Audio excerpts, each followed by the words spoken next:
James is my older brother. We are a year, 2 months, and 8 days apart. So with that, we grew up side by side. We had similar likes, similar characteristics, things of that nature. So it was good, because we had each other to lean on all the way up. As a child, and even into adulthood, I was more analytical, and James was more, fuck it, let's go.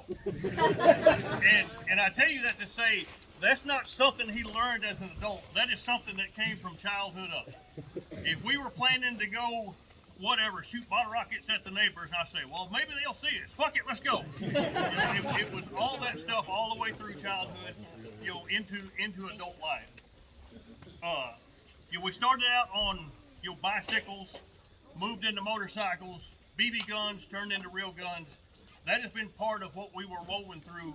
I mean, all the way up, through childhood, teenage years, adult life, all the way through. We are very same in a lot of ways and very opposite in other ways. And with that, people spend time around us and say, y'all are just alike.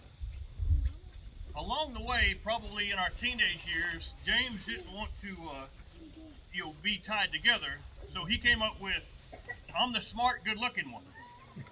So there's a chance if James ever introduced me to one of y'all, he introduced himself, this is my brother, I'm the smart, good-looking one. And that became something that one of us would try and say first at any gathering. Couple of stories. We were doing patrol work in Big Sandy. James was chief, I was a reserve deputy, we were patrolling. Guy came through that was speeding. We pulled him over. Now at this point, this guy doesn't have a speeding ticket. He's been stopped for speeding. Get out of the car, walk up, I stay at the back, James goes up to the window. James said, stop you for speeding, and the guy starts with, you even have markers around here, why the hell are you stopping me? Going through this big thing. So James says, let me see your license registration. So at this point, the guy has a ticket. Come back to the car, write the ticket, go back to the car.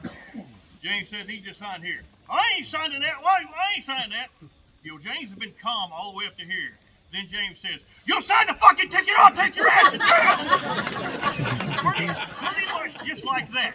So the guy heard me, we're on our way. So, a few things like that were along the way.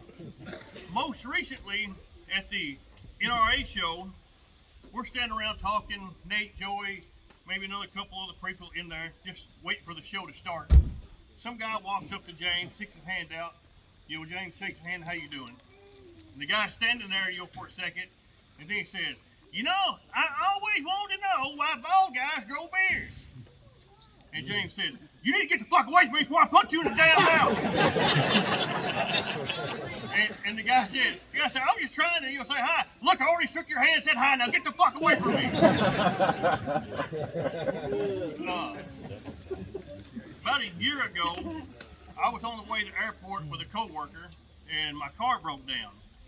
So I messaged James, said, hey, you in town, car broke down, can you come get me? Yep, let me get the trailer up, I'll come get you.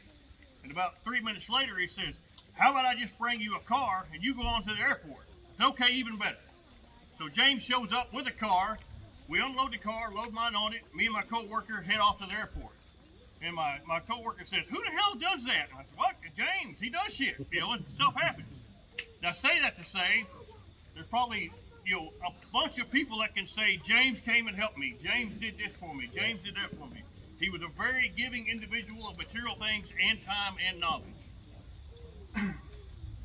Most recently, like probably the day before James died, I had reached out to him for some information. He emailed me and a fellow alumni and said, hey, Barry's looking for X.